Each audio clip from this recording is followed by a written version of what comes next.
Okay, so we've set our anterior 6 teeth up to the right length of dimension from the occlusal rim, with the midline being respected. And then now we're going to move forward and try to, oh, I hate saying moving forward. We're going to go on to the next step and maybe do one quadrant at a time of the lower anterior teeth. Now, this is going to be a class 1 lingualized occlusion, although these lower anterior teeth, by the looks of it, will just be at the labial edge of the vestibule, like really extreme limit of the labial placement. Let me just see here. I'm going to do the central.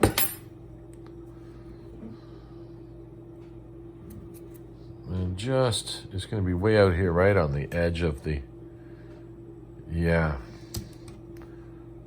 right on the edge. Now let's zoom in a little bit.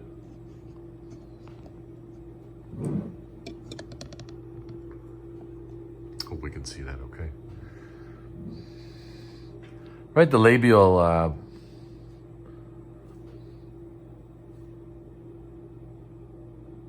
extreme end of the neutral zone. Trying to keep around 1.5 millimeters of overjet and 1.5 millimeters of overbite. Trying to class 1 this here. Let's move on to the lateral. Let me try to adjust this camera so I can keep us in view here of what I'm trying to do. I need to see it as well as you. Soften the wax up here. Give me a lateral.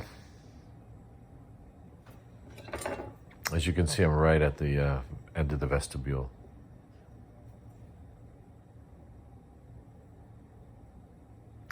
Otherwise, my other option is to set this back, the lower anteriors, and create a class 2 setup. Well, not quite a class 2, but maybe end to end in the posterior. But I really like to experience this lingualized occlusion. Oh, I keep going off the screen. Let me.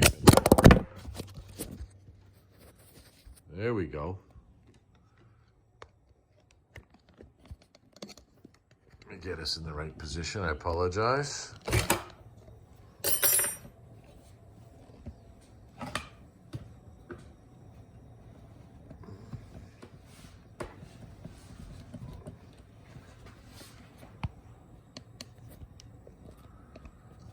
Are we back?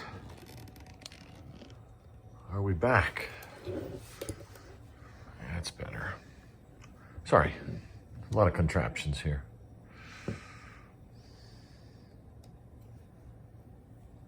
Keep the trimming of the previous teeth off here.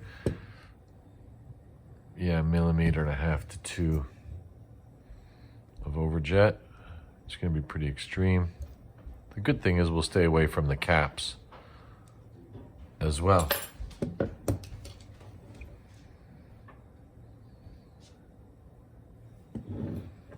Off the screen again.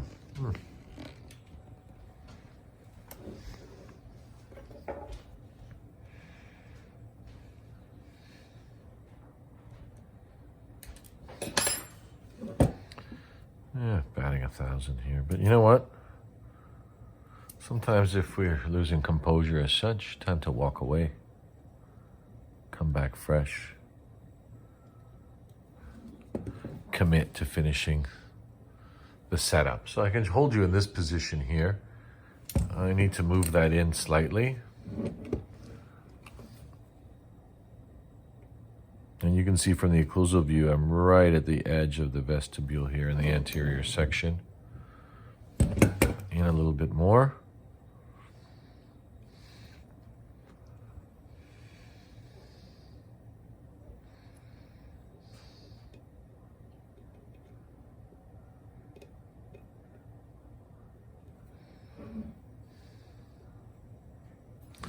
And once I'm satisfied with the amount of anterior overjet established.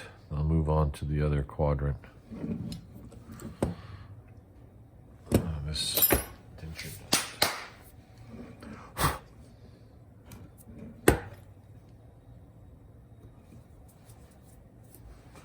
try to keep it neat and clean as possible, unlike I've just done. Made a bit of a mess.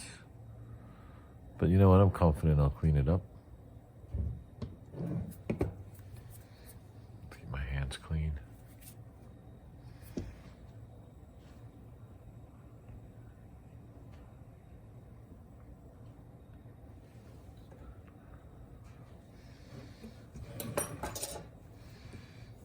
Slightly off the ridge. Maybe my simulated mounting could have been slightly more labial for the lower. Maybe I'll change it in the future. Otherwise, I'm in a class 2 situation. But we'll stretch it to the extension. Plus, the vertical of these dentures is really realistic. 15, and I can measure for us. Roughly the lower is going to be 16, and the maxillary roughly, 19. So it is a reduced vertical from average, which is giving us more practice dealing in smaller spaces, which I think is good. Not everything, very rarely do we have a lot of room just to put the teeth in as we want. We have to create. Just need to trim the neck just a little bit of the central. Make sure your wax is molten enough to receive the tooth. Guide it into place. Check the bite. Lute it into place. Move on to the next.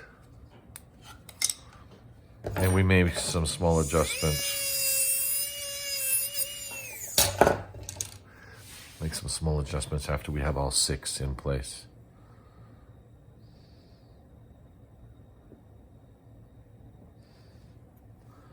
Soften that up just a bit more.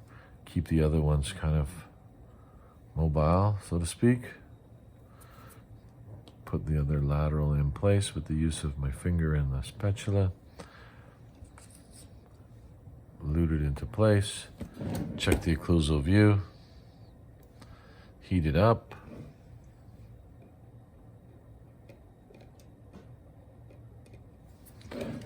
Check the overjet. Make sure it's consistent, symmetrical within the ridge.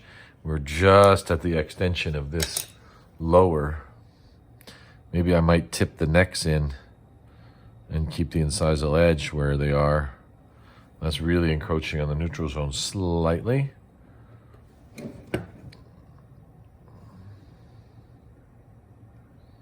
Well, like I say, luckily we have the implants to secure the lower denture in place. Soften the wax for the canine. I'm hitting a bit of my metal frame and the cap and the acrylic there. So let me trim a bit of the denture tooth.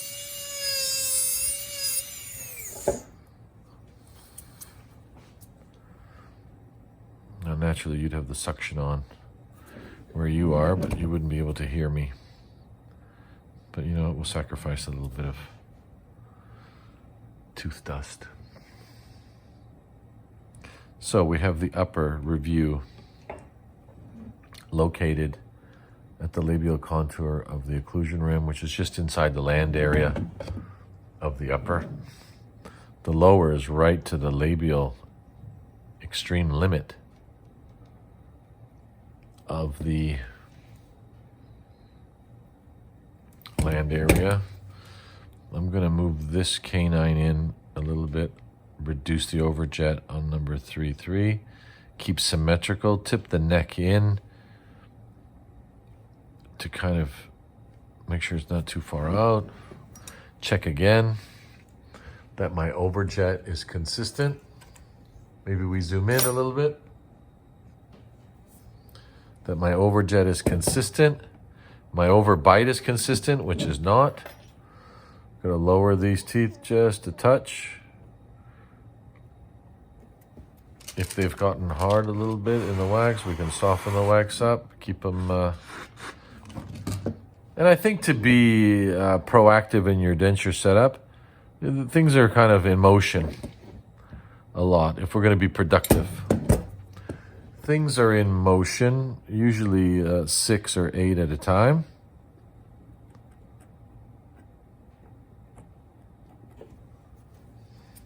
And I'm waxing up at the same time. I'm not rushing to move forward just yet. I'm not sure. Check again. Consistent overjet. If you wish, you can loosen, let's zoom out. You can loosen your condylar guidance and check anterior guidance. We don't have too much overjet because we have 30 degree condylar guidance. And I've got edge to edge contact when I go into protrusive. Slightly heavy contact on this canine. I'm going to lower it just a little bit. Lower this lateral a little bit. Maybe custom reduce these sharp tips on number 3. Remember, denture teeth are made for all situations, partials, flippers, acrylic transitionals, full dentures. So they are giving you a lot of tooth here to deal with. You can customize it within reason. Protrusive, edge to edge. Perfect. Let's zoom in a little bit for that.